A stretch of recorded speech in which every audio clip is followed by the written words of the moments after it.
Hello, Fearless Gamers, and welcome to another podcast here on Fearless Games. I'm Matt the Vet, and today I'm joined by... James the Wildcard. And the Stark Lord. Don't try to be intimidating, you fail. I never try to be intimidating. It's like saying my name in dumb ways. So, how's everybody doing? Good. I have a question real quick.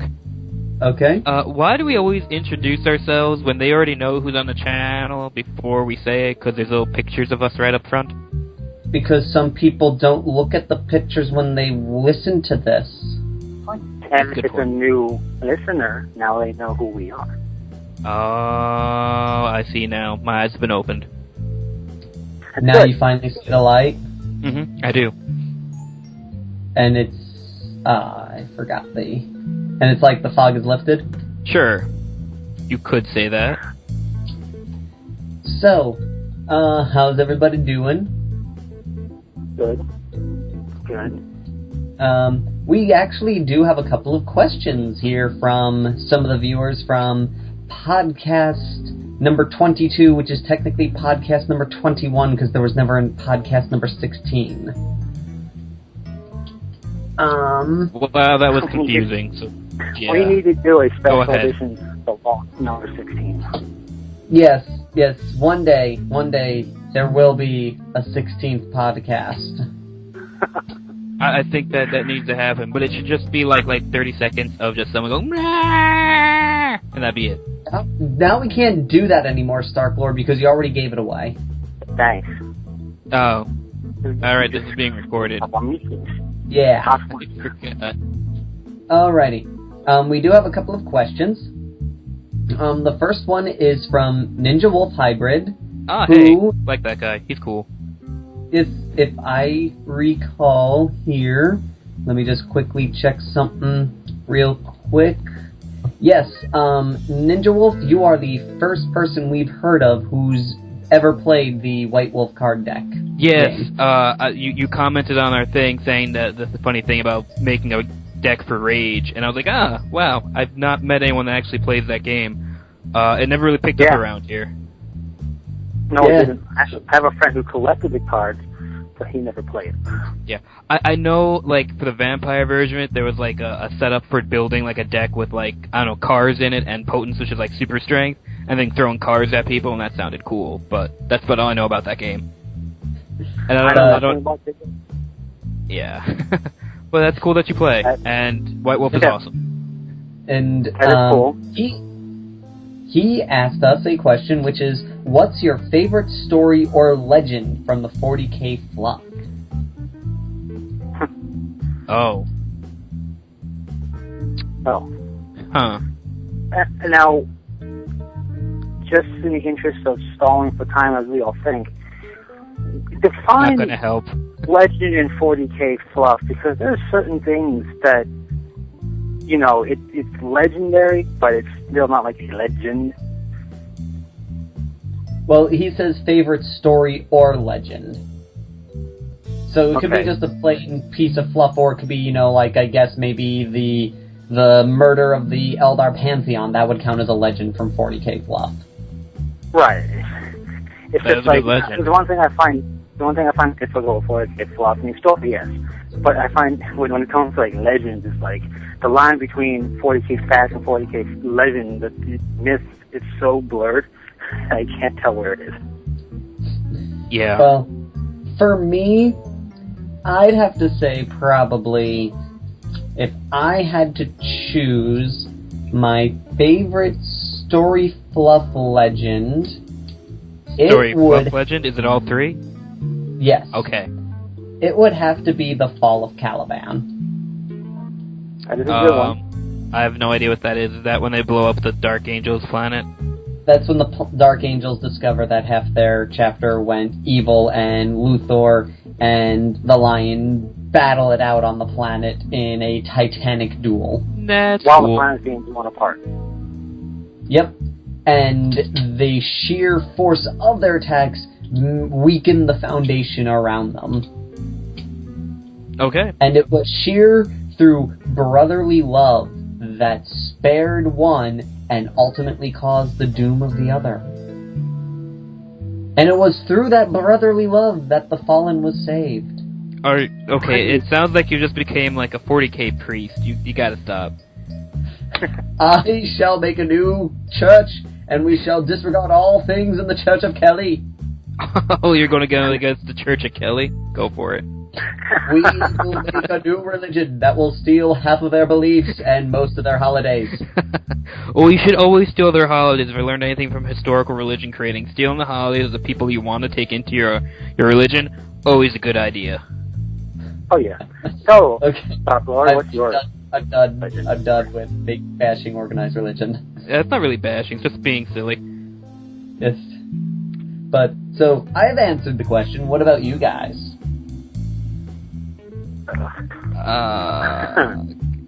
I have no idea. Silly. What? Well then, I here's can tell you what another I find question. silly. Go for it. And I do have something also. What I find silly is the concept of the Wraith Knight needing to be a twin and the crying in the fetal position in the body, and that's how piloting it. Wait. What? Hold on. The Wraith Knight is powered by tears? Well, what it is the Knights are piloted by a Eldar, but the Spirit Stone of the craft is his twin, or her twin. Okay. And the pilot is supposed to be crying tears for the mourning and wishing the death of their Spirit Stone brethren, so they could be at peace. So essentially, it's an emo knight. It's an emo knight. Why doesn't it have the hair over the camera?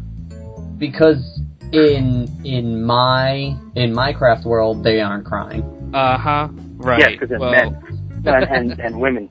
But it's just when I heard that, I went, it's cool. The concept of a twin is cool. It makes them exceptionally rare. I'm assuming unless Eldars is naturally born twin. But I'm assuming it makes them rare. It makes it kind of interesting, the whole idea of like twin, that connection of the dead and the living and their twins.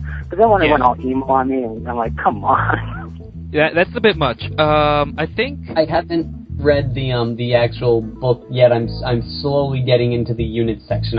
I haven't seen if that's actually in there, if they just threw that in the White Dwarf for fun. It's probably in there. The White Dwarf is almost verbatim half the time. I think, it's really hard to pick a good legend from 40k.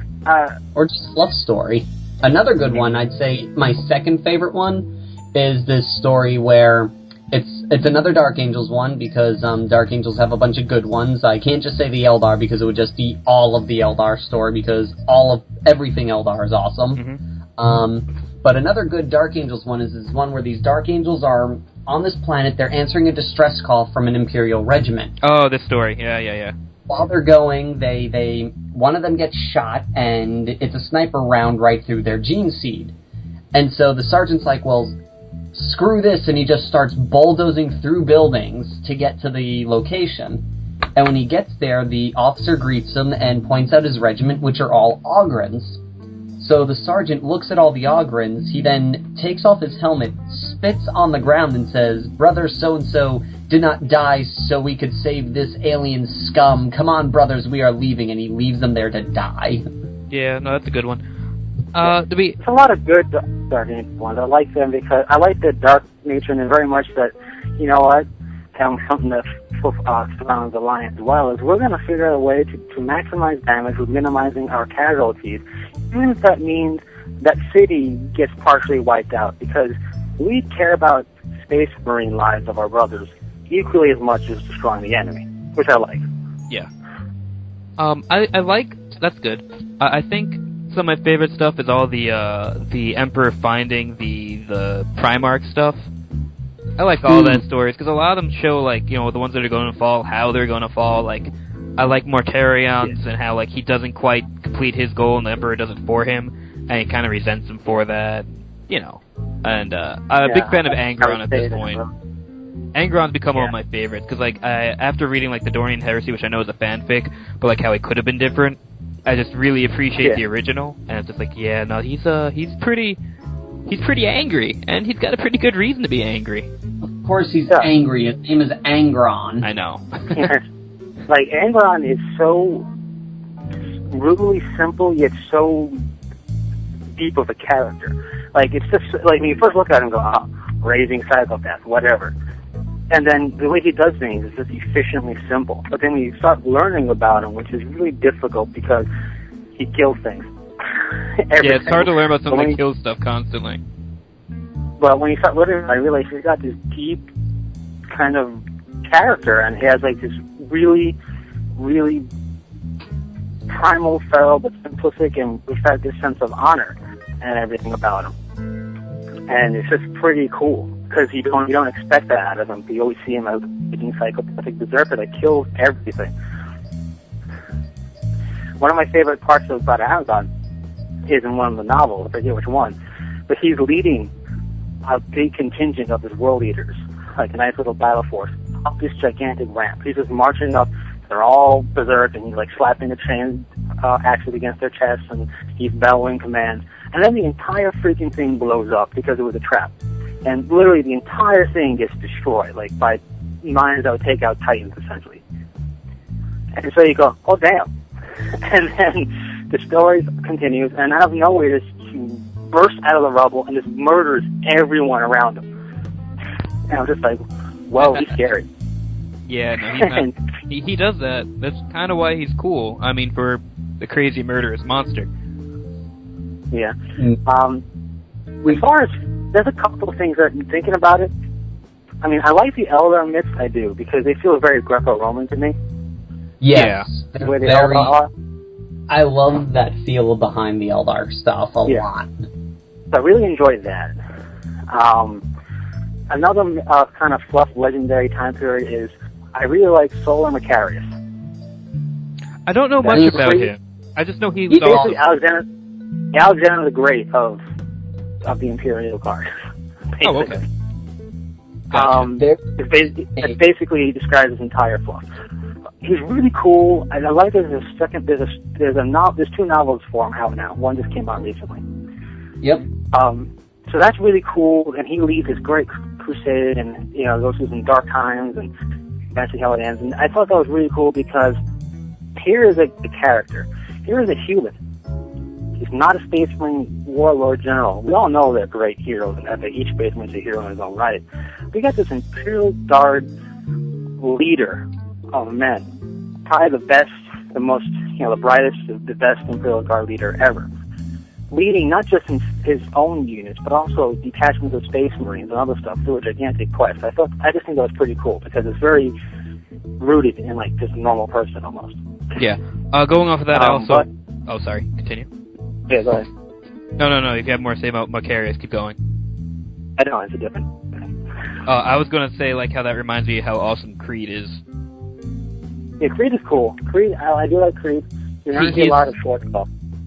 Yeah, he has a nice bit of short fluff. He's like, Abaddon's greatest annoyance because he keeps winning, like, crusades against him. And, like, his origin stories are cool, and he's totally space patent. He's space patent and Schwarzkopf in my eyes.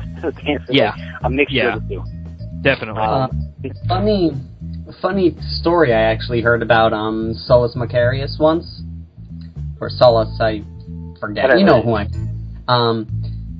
is there's a game that happened where this dude had him and a I forget what the scenario was, but Solus had Macarius had to make a leadership check, and he rolls and he fails, and there was a commissar attached to him, and so the guy goes, wait a minute, he gets a reroll with his leadership, and so he rolls 12, double sixes. And so they described it as the commissar turning to Macarius and going, for your treacheries and betrayals of the Emperor, you must die, as he blows the back of his head off. Yeah, Solus Macarius had a model. Yes, he did. It's a cool model. It's just hilarious to think of that guy getting shot for treason and cowardice by a commissar. It happens. Commissars shoot everybody.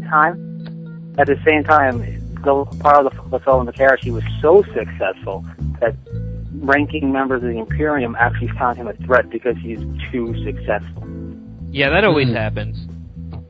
Yeah, he made enemies in his empire because he's like, this guy's too good. He's too good. This isn't good. But he had a cool model, kind of, except for his posing was kind of dumb, because the way, like, the standard Macarius pose is both fists on one hand, the other, both outstretched in front of him forward, and it just looks kind of lame. Let's see, do they still have it on the GW site? No, I don't think they do. If they do, I'd be surprised. I highly doubt it. But I am finding it now. The one type of fluff thing that I really like, that I don't even know if it's really official anymore, because I found it on like one site years ago. It was Dark Angels related. And basically there's a guy, some dude, I think he wears Terminator armor, I don't know. But he basically is one of the dudes in charge of basically the Rock. Okay. Like, he basically never leaves the Rock. He's the equivalent of a captain, sort of like captaining, but, whatever. Okay. So he's the captain of the Rock, which is, part ship, part moon, piece of planet. Gigantic thing. And the reason I found it pretty cool is that he sits at the command throne, and his armor is jet black. And there's, looks like a constellation or like a series of stars on the armor. And the interesting thing is, no matter where he's facing, those stars shift on his armor to basically point out, kind of like a compass, where Caliban was, the planet Caliban actually was in the universe. That's cool. So if it's to his 6 o'clock, let's say, or like south or east of him, these things just shift and they go to where if he turned forward it would be at his chest, and that's where that's to get back to Caliban type of thing. Which was, I thought, really cool, and just really this thing that had no bearing on anything ever, game-wise. Not really fluff, because you never really hear anything about the Rock. It's always just this ominous presence in the background that's coming or is left. Yeah. So it's just a dude, which is pretty cool. I always thought that was kind of interesting. It's this star pattern on his armor that always shifts position to always point out where Caliban was. And it kind of goes... Oh, wait, hold on a second, James. I think Viz is trying to do something. This is What is that? Stop it. That's what I'm saying. Hold on for a second. What are you doing wrong? You're supposed to be the techie person here. Stop doing things. The stupid video advertisement that appeared, but my Internet Explorer decided to hide it so I couldn't see it. Oh, why are you using Internet Explorer? That's your first mistake. I'm using Internet Explorer. I'm using Firefox. Okay, good save. Second, why aren't you using headphones? I am not, because I am not in a room disturbing other people. You're disturbing me, grr. Now I'm the angry person on the channel. There. Okay, so what were you saying, James? So we can hear you now. That war gear I thought was just pretty cool. And it fits in with what we have modern-wise in the new Dark Angel Codex, with like those stones on the ship, but also where they get them from and how they seem to be... It's like a cool kind of dark, like midnight nature to the Dark Angels. It's always been there, and we see it a little bit more so now in certain ways, that I felt that armor really touched upon. And, that sounds pretty awesome. The thing is, I own all of the Dark Angel iteration of codices. When there was Angels of Death and Up, like Angels of Death Up. And there's no mention of it in any of those. So I saw on the site, and it was a site of like Dark Angel Fluff. But, it was a long time ago in a galaxy far, far away. And I don't know. I just don't know the validity of it, but it was a very cool story. Little thing for that. And I also like Two Heads Talking. The tale of Two Heads Talking is always pretty cool. Oh, yeah, that is a good one. Which one's that? Two Heads Talking is a Deathwing detachment. Not even the entire Deathwing company, I don't believe. They're not too exact in the actual short story itself, but basically it's this librarian who he has a Dark Angel name, because when you join the Dark Angel, you're given a name, and everything else doesn't matter. So, his name might have been Raspberry or something like that, or something, Ezekiel, not really, because we know Ezekiel, the other guy, but he had a name, but his tribe name, basically, because it had a very Native American feel to the Deathwing, was Two Heads Talking. He was a librarian. So he was Two Heads Talking. And they go to their recruitment world, where they were recruited from, and it's got a gene stealer infestation. And this squad, or a detachment of Deathwing, by themselves cleanse the entire gene stealer cult population from the planet, saving the recruitment world. And what happens is, Two Heads Talking dies, but he had this cool psychic ability to basically link himself to his opponent spiritually. So if he got hurt, it would hurt them. So as he was dying to the Gene Stealer Patriarch, he linked his mind with the Gene Stealer and brought him to death with him. That's pretty cool. And the surviving Deathwing eradicated the rest of the Gene Stealers, and the Dark Eagles showed up, and they were like, "Hey, cool job," basically. So I mean, this is a cool little tale. It's an old tale, and that's part of the reason why you see the feathers on the Deathwing and the like Native American-esque stuff on there. Because they used to be a lot more of that aspect of the Dark Angels, and now it's more subdued. But it's still there. Yeah. We do have a second question. Okay. But there's so many more legends to go through. No, I'm just kidding. This one is from, I'm not going to even, again, it's a regular. Name is QIINSR. He asks, if you can change the color/look on an established chapter, what chapter, why, and what is their new look going to be? Will you remove the fur from Space Wolves or the sparkly yellow from the fists? Yes, I saw this question, and I do have to disagree with, I don't know if it's the same person or the other comment about saying painting them up a certain color that they want to do. It wouldn't be that chapter in my eyes. But, again, you do what you like to do. Yes. Now, is this changing just color and look? We're not changing the fluff, right? We're just changing, like... Not changing the fluff, just changing the look. Interesting. That's a tough one. Well, first off with that, since we can't change the fluff of the Space Wolves, let's not even talk about them. They're still terrible. Well, you weren't here for the episode where we answered why we hate them, so you can't answer that. Well... Fine. We're gonna pick on the Space Wolves a bit, and not pick on them. I'm gonna use them as an example, as something that I would change, specifically with the Space Wolves. Is take away the baby blue and put them back in the pre-heresy awesome gray. Oh, just straight gray on them? Like gray? They were like, they had like this gray that had a slight blue tinge to it a bit, but it wasn't like baby blue, which they are now, basically. It was a lot, 13th Compass gray. That type of gray. Okay. Like it looked a lot better. The blue they have now is just sort of like, look at us, we're Space Wolves. And it's like, but the other one was like, wow, this is some, like, the other one was a wolf pelt. The color was like a gray wolf pelt color. Okay. That's a good idea. Okay. I mean, that's just one of several things I could, not for Space Wolves, but one of several different chapters I could think of, color scheme-wise, to change. One for me, I would say, is if I were to change something, what would it be? I'd do a palette swap. For what? I would do a palette swap with the Dark Angels and the Angels of Vengeance. Okay, yeah, I get you.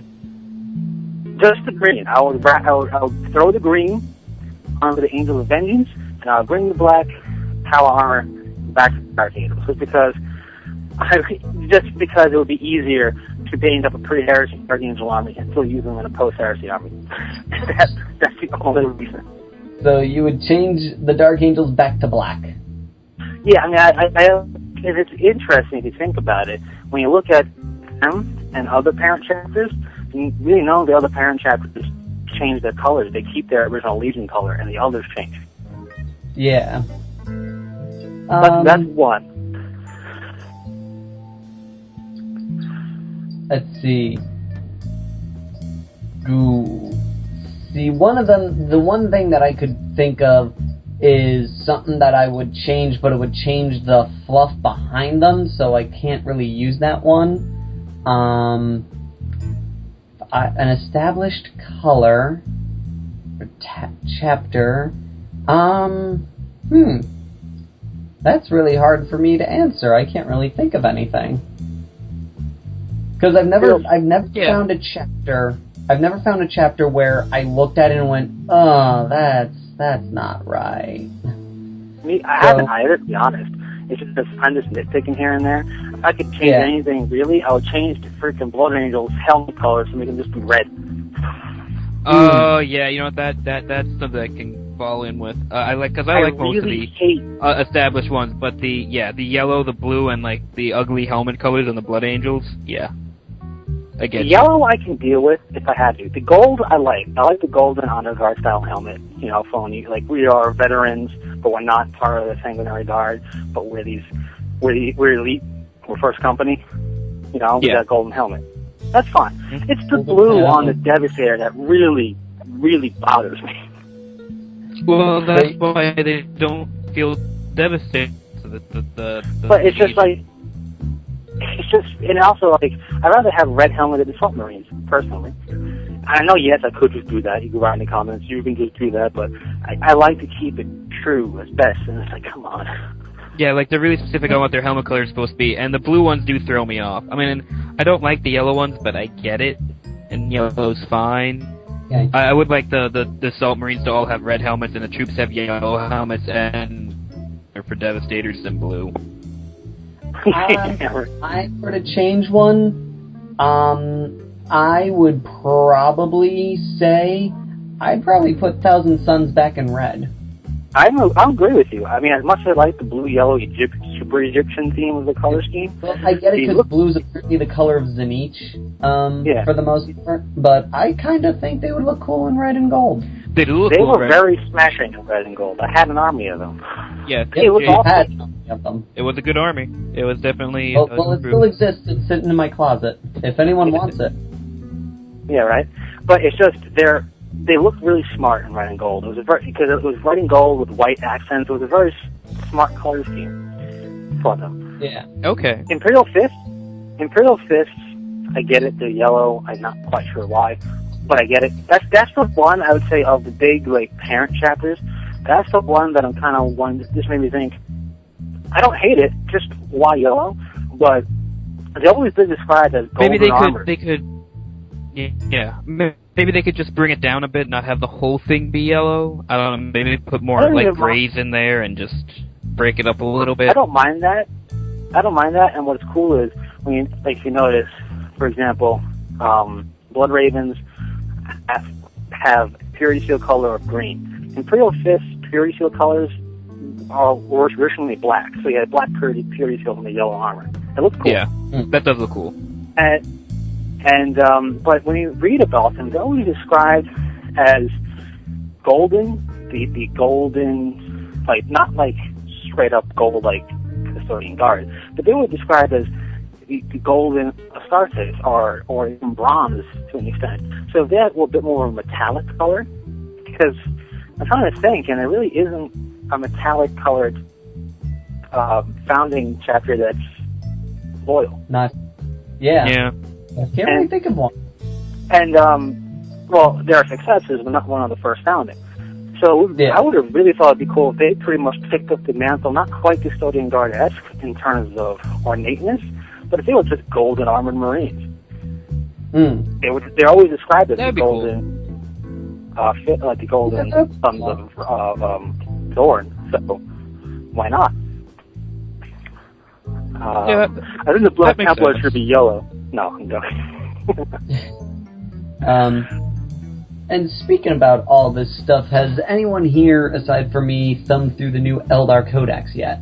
Nope. I have not, but I am really intrigued about the Spirit Seer style of army.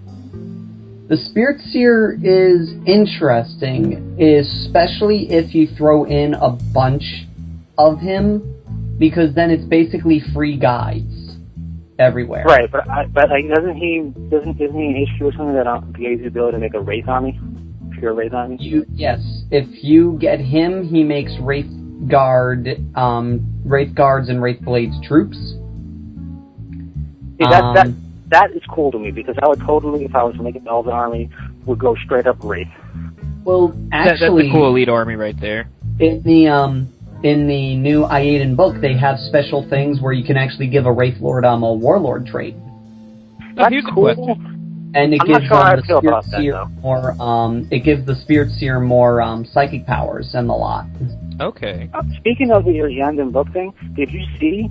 I don't know if it's going to translate over to Games Workshop physical products for codices and whatnot, but now Black Library is introducing stuff for Android, Kindle, and iBook. Really? Black Library? Yeah. Yep, Black Library has, like... Black Library has always had the ability to download their books for iBook and Amazon. They just haven't had an official app. So now they have the ability, you can buy their electronic books from Black Library for Kindle, iBook, or Android. Well, that's good. So, it's been around hoping that's going to translate into the codex scene. Well, the big problem with the codex is... Well, that was around since the Dark Angels book came out, because before Ravenwing came out, that was the only way I could buy a copy of Angels of Darkness was a Kindle book. Yeah. Yeah. But the codex is a little different because, you know, they're not like PDFs, they're not just written text. Like, GW's trying to make them prettier and like have mechanical... It's a little different, but it's not that hard. Yeah, they're just... I'm hoping that this is just going to light a fire under their butts to do it. Yeah, well, I guess why they haven't. I mean, they haven't done this because they know the formatting for iOS. iOS has 2 formats. It's easy to make sure everything looks good in that. The only other thing is that they're going to go with the argument of, well, then you have no way to easily look up rules type of thing, blah, blah, blah. It's only good with the ISO system and blah, blah, blah, and all that other stuff. My concern is with that so I can't say now, the Idian, how do you say that? Aiden, thank you. Book is only like on iOS, right? It's only an ebook. Rumor has it that next physical week's copy. coming out in hard copy. Is there going to be a hard copy? Rumor has coming it out that later. The hard copy's coming out like next week or something. Okay, because like if it doesn't come out, then how are people supposed to play it? You know, or like how are you supposed to? The idea is that digital is first. Okay. Yeah.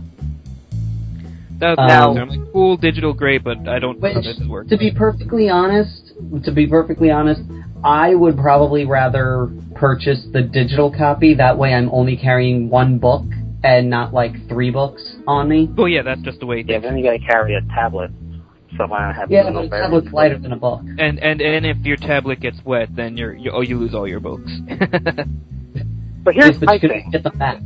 What? With the Aiden book, right? Yeah. I'm really hoping that because I might have worded like there will be a hard copy coming, whenever that is. But my concern is this: first off, Games Workshop went hard for making supplemental things like this go away up until this, basically. Yeah. They made it everything self-contained within the codex. Great, grand, wonderful. Now you have Yaden, which is cool. But then why do you... I think they should have kept Prince Uriel out of the Eldar book then. He's the Yaden dude. Put him in the Yaden thing. I think the argument with that is because technically Uriel is kind of an outcast because he was banished. Well, I think he's now established as the leader of the Yaden.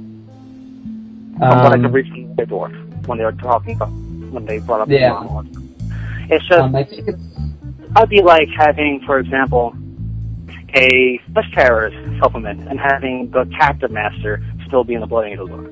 Yeah, not having Gabriel Seth in there would be a sin. Yeah, and it's just like, okay, yes, this opens the doors for potentially different special characters for Yaden, but it's like, well, your Prince is in here. And I'm assuming, of course, it's a supplemental book, meaning you need to run through the Eldar Codex. Well, the way that this book is I want to say it's about, from my understanding, 70% fluff.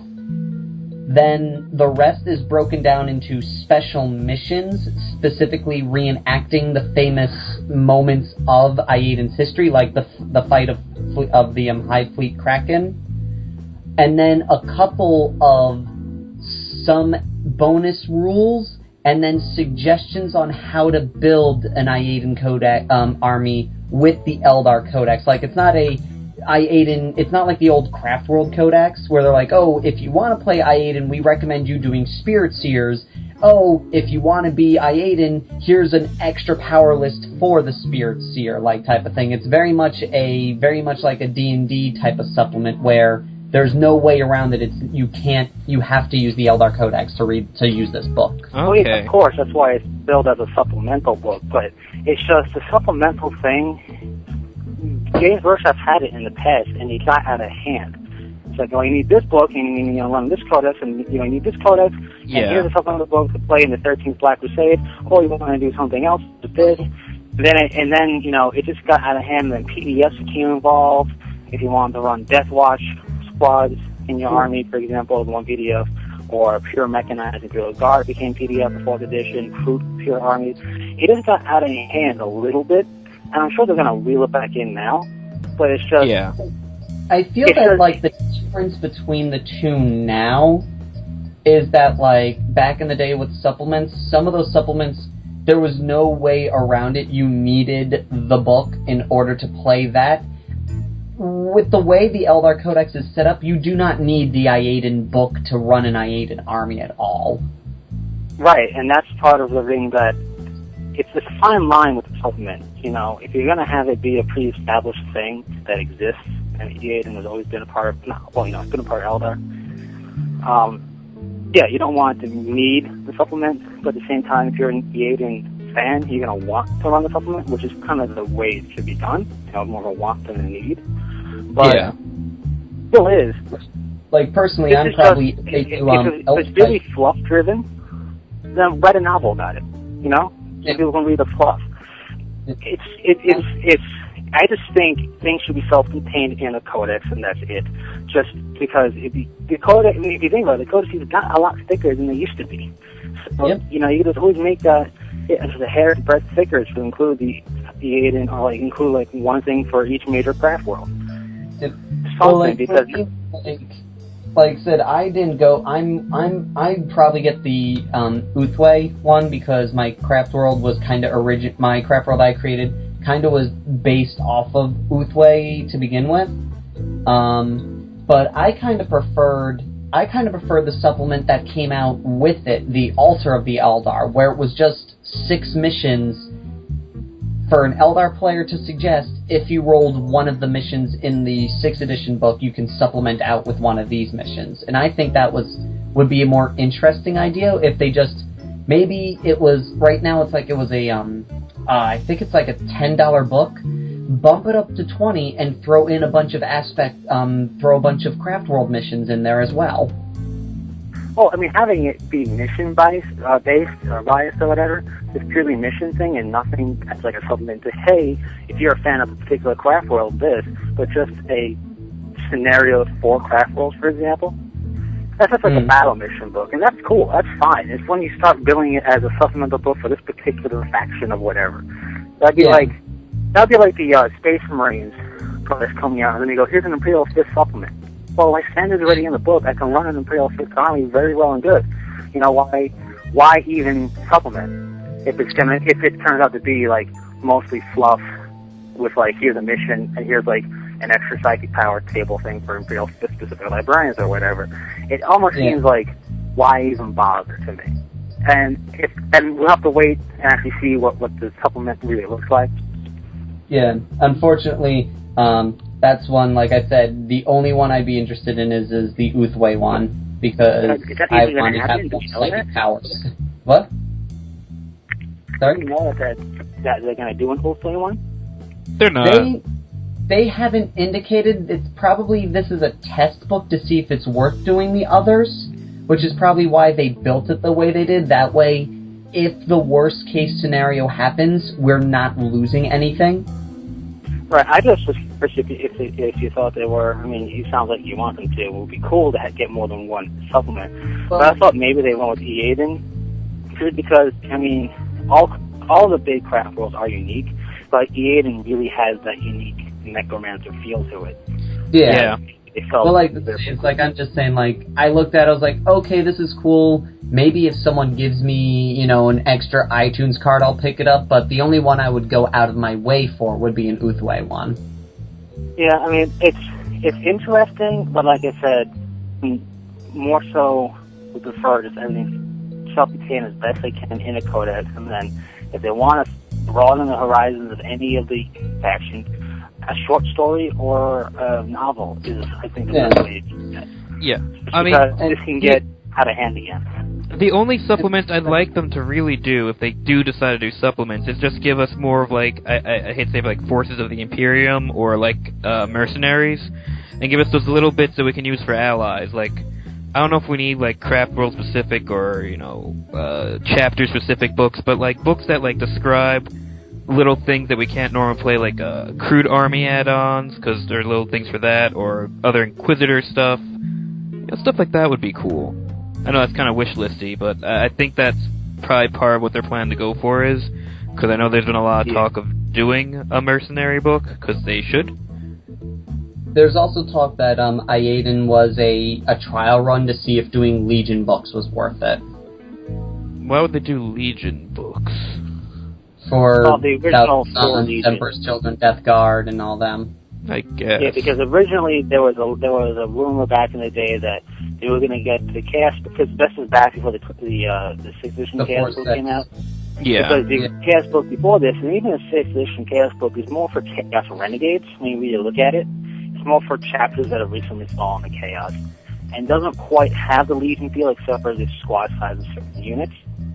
And what they really were going to do is really up the ante. They're basically making a supplemental book for each of the Chaos Cult Legions, starting off because it's the easiest to do. Because, you know, it's a Death Guard specific, it's, you know, Neuro specific, Slaanesh, whatever. 4,000 Suns, Death Guard, and all them, to really make you have the ability to play a Legion again. Because when you think about it, the 4th edition, I guess we would call it book, the one back when demons were a part of it still, was very Legion driven. There was that was 3rd ed was when it was very big in the Legions. Yeah, well, I mean, it was still around the 4th edition, so I don't know what edition the book was. It's hard to tell. They kind of overlap with editions, you know. But 4th edition was the one that I've been playing mostly. And before that was the one where they got rid of the Demon series. Like it was in 3rd ed. That was the super generic Chaos book. This super generic, super like, hey, it's Chaos. Oh, what are you playing? Yep. Chaos. What faction Chaos? The Chaos faction of Chaos. It's kind of like 3rd ed was where you could really produce, like, that's when all they had the chapter approvals and such to make, you know, oh, if you had 9 sorcerers, then you cast spells for free if you're 1,000 Suns and stuff like that. Yeah. And you had the dude on a bike that could teleport. Yeah. But, so, I mean, it'd be interesting to see. Now, all of us here have a Spacian chapter that we enjoy, right? Yep. Pretty much. Now, even if we're playing them or not, I know Starklord has a collection and works of one faction, if not 2 different factions, not directly to play, but just to have a collection of. I have like 3 different Space Marine armies that I'm painting just on the side, to be honest. Actually 4. Yeah. Because I actually just finished up the 1,500 points that we were due for the Legends of War thing, actually. I just base painted my repaint of my Crisis suits today. That's how far behind I am, since I zeroed out everything over the week. So, that's Dark Angels, right? Mm-hmm. I also am with Dark Angels, and there's talk about, what is that, Raven Guard and Blood Ravens? Are there any other established chapters? Oh, me? Yes. Yeah. Oh, that I like? Or that I collect? No, that you painted. That's painted right now. Yeah, we have Blood Ravens, right? I have my Blood Ravens I'm not getting rid of. I have some Raven Guard. I have a couple of Death Guard guys painted. Well, I'm not counting traders. Okay, then, yeah, no, just Raven Guard and Blood Ravens. Alright, now here's the thing. What, you know, if you were given the funds, you don't have to worry about funding it yourself, but you had to paint up a space for an army, a different one, that could not be what you already have painted up, even if you only have a squad or do paint it up. Which chapter would you choose? If you had to choose, like, your other favorite, you know, like, which one would go, you know what? If I can't be Dark Angels, I'll be this. So if I can't do Blood Ravens, or if Blood Ravens and Raven Guard were taken away from me as far as the ability to do it, but I was given the ability to do another one, what would it be? That's a good question. Anyone want to start that? Because I think I have an answer, but I don't want to go first.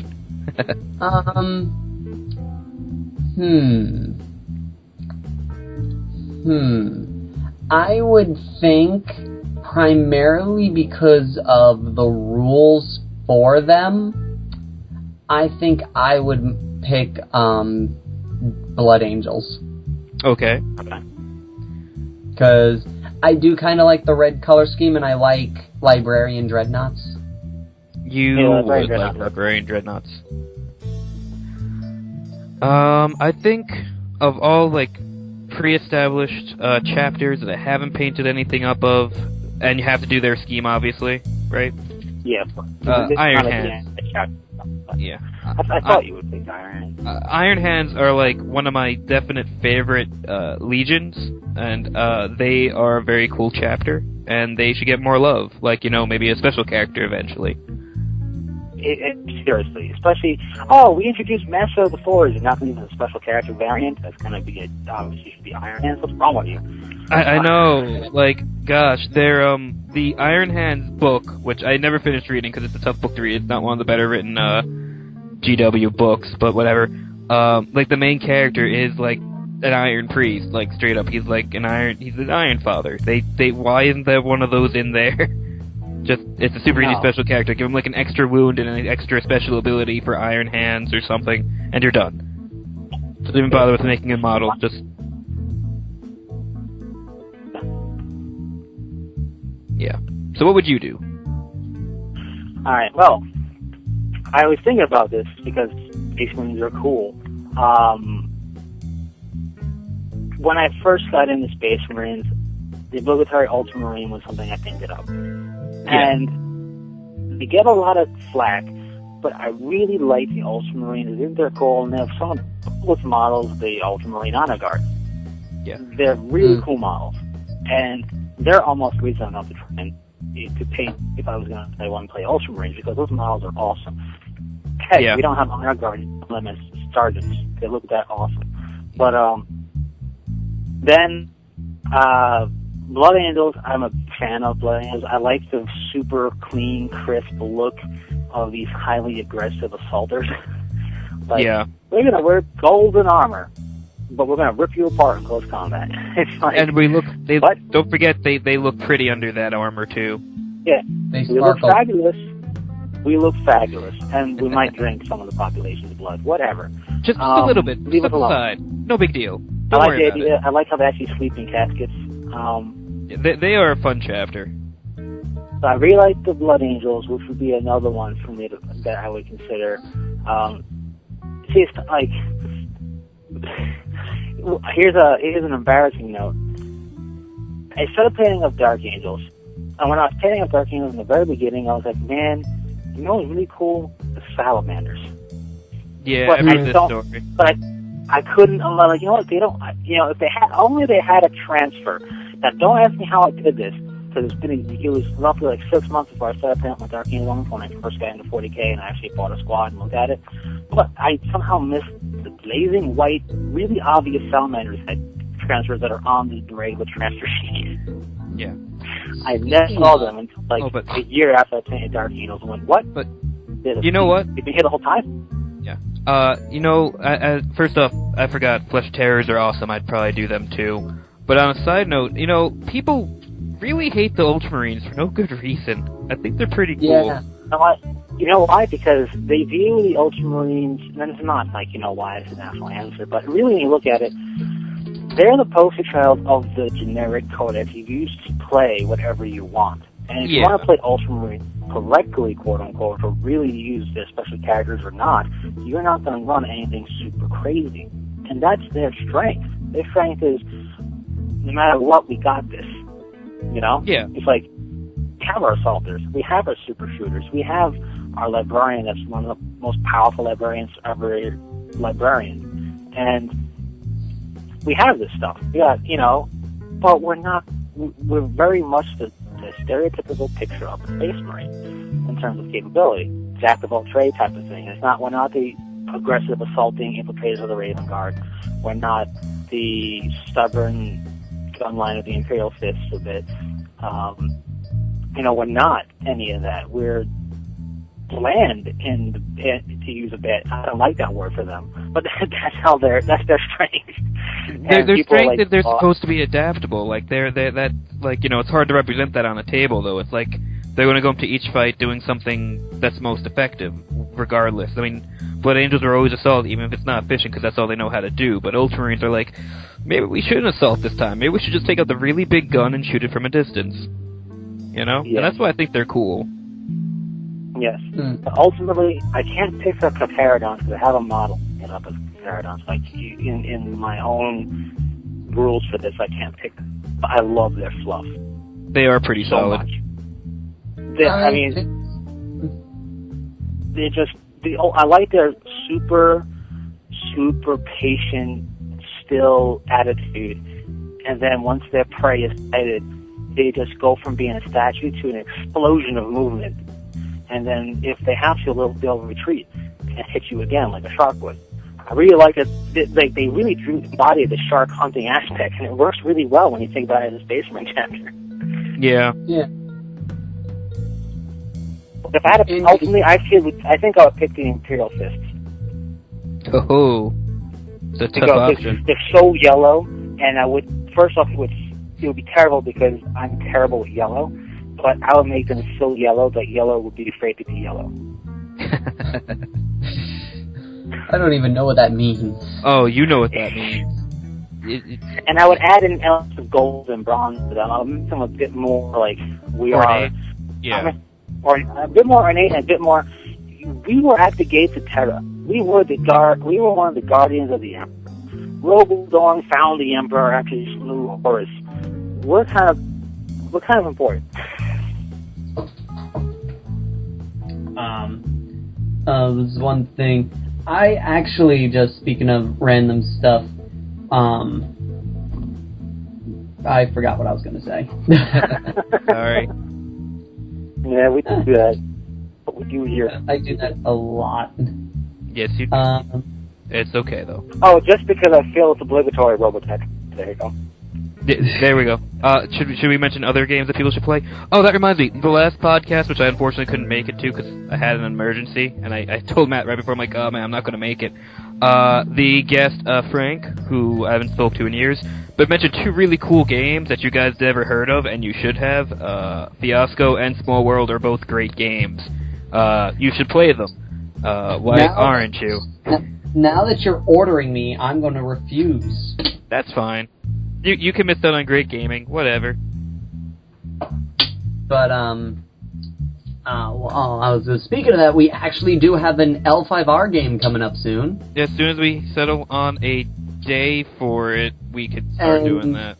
To be perfectly honest, also for the War Machine players, now's the time, even if you don't ever plan on picking up Convergence of Cyrus, or if you are, now's the time, if you have War Room, to pick up their deck, because it's only $4.99. Yeah, but it might not get more than that, because they really aren't going to have a large release. But heck, do it anyway. Yeah, but the thing is if they do, if they it gets worse. Throw out anything else, you're settled. It's very true. Set. Because it's only $4.99. Yeah, and I remember we talked about War Room when it was coming out and how it was a little glitchy when it came out. But you've been using it, so how'd it go? I did use it once. It works better. It's better if you have the deck. Well, yeah, you need the decks to actually use it, frankly. Yeah. Some of the things, though, is it's a little... There's one or two little glitchy things in it where, say if you take one of the themes in the game, like a good example is Nemo's Weatherman 1. If you pick that theme, and you have Nemo, you have a Heavy Warjack or a Thunderhead, or an unnamed Warjack or a Thunderhead, you have what's a Stormsmith unit, which I don't know what that is. Storm Guards, Stormsmith solos, and that's it. Then you get then the Stormsmiths have a +1 to their field allowance. Well, the app doesn't compensate for that. So it's going to say, oh, you're in violation, even though you're not in violation because you're using the setup. So the thing won't compensate cards too tailored to specific game rules, like if you have this, then this happens type of thing. Okay, so it doesn't go with, I forget what they call it, the theme builds that they have. Yeah, it will tell you what you need to do the theme builds, but so far, unless I'm doing something wrong, I haven't gotten it to accommodate for me using a specific theme. Okay. Like, it hasn't accommodated for me doing Nemo Weatherman. But, other than that, I feel that on a tablet it works better. On a smartphone, it's not that great. Okay, good to know. Because it's harder to, I find it's harder to keep tallies on the hit points and such, primarily with hordes, because you have to move your finger in a certain way in order for the damage to scroll to the proper section after it's been over yours. It's a little bit easier with War Machine, I think. Okay. But all in all, I haven't played it in a game with another person, so I don't know how the game thing works yet. So once you get your convergence, we'll have to try it out. Okay, so sometime in July. Yes. And also, speaking of, another unofficial announcement, I'll be making a video later officially saying this. But, as you just say, July 10th, Convergent of Cyrus comes out. Yep. And we're going to be giving away a Warcaster. Ooh, which one? Whichever one comes out. I don't know which one. Okay. I think it's going to be the not Prime Action, that's the name of a unit. The dude with the big hammers is the first solo Warcaster they're releasing. Yes, so it's going to be that guy. But also, I'm throwing in a little extra thing with that. I'm going to have a whole video up that tells you rules on how you need to be entered into it. But let me just see if I can get this stupid thing to show me the information that I want. At the current moment, forgive me. I hate this new setup for all eternity. Let's see. At the current moment, we have 360 subscribers. Okay. If we Thank you for subscribing. Yes. If we can get that to 500 subscribers by the time Convergent of Cyrus comes out, we'll throw in a battle box as a second prize. Yeah. So that's, 140 people? So tell your friends. Yep, so and tell your friends, tell your wargaming group. And going along with that little incentive there, I just want to say that there's going to be something awesome coming around December time. Maybe after the holidays, maybe January time. So it's sometime, but it's going to be awesome, and it'll be awesomer with more subscribers we get. So it'll be subscriber only type of thing. Yeah. So I will be releasing a video hopefully soon. It's probably either going to come out the same time or before this podcast. And if it is out by the time this podcast is, there'll be a link in the description. Definitely should try it out. And to clarify, what that means is if we don't hit the 500 subscriber mark, then it's going to be Warcaster to a random subscriber. If we hit the 500 subscriber mark, it's going to be random Warcaster to a random subscriber, and another subscriber gets the starter set. So that's awesome. Essentially, we're giving away a grand total of $80 worth of stuff. Yep. Just for subscribing. So get to subscribing. We appreciate it, and lets us know that you support. You may not even like necessarily everything we do, but you're supporting what you do like, and then you can comment and help us grow, because we are of the community for the community. That's how we roll here at Fearless Games. Get it? Roll? See what I did there? The puns. People with the puns. But yeah, and then more puns to happen in December, and more funds to happen in December, especially if we get more subscribers. Speaking of something, real quick, the Robotech Kickstarter, because I obligatory mentioned it, and I figured, hey, I can actually make this the obligatory mention of Robotech, considering I mentioned that a lot in the past, but it also made it somewhat useful. I don't think the site is live yet, but the creators of the Robotech war game are going to put a site up that can let people who have donated manage their donations further if they want to add or even take away money, but to add money to pick up extra add-on packs. And then if you haven't donated, but you're thinking, hey, I want to get in on this, well, it's happening. And then you can donate some money to them anyway and pick out certain add-ons or certain things that you want to get. So, for donating a certain money. So you can still support that if you want to. And speaking of Mecca Warrior Online, it's still around. It's cool. Yeah. They adding the they added some mechs. They got the Jaeger mech in there, Cataphract and whatnot. They're adding the mech Blackjack, and they got some hero mechs, which the way they work is they're just special regular mechs with a special name and whatnot. They're still around. I believe they added another map. I haven't been able to patch it recently. I've been super busy, but they added another map, or at least they were talking about it, and there will be more mechs in the works. So that's cool. And then there's Mech Warrior Tactics. If you don't want to do first-person view, there's almost like an MMO strategy type thing. It's kind of like Mech Commander, but online. That's still in closed beta. You can become a founder for and support if you want to. Because, as we all know, giant robots are awesome. Giant robots are awesome. Everyone digs giant robots. It's in the theme song. You know, you dig giant robots. I dig giant robots. And chicks dig giant robots. Rock. So, clearly, they're awesome, and you should check those things out. You can pick giant robots. So why wouldn't you?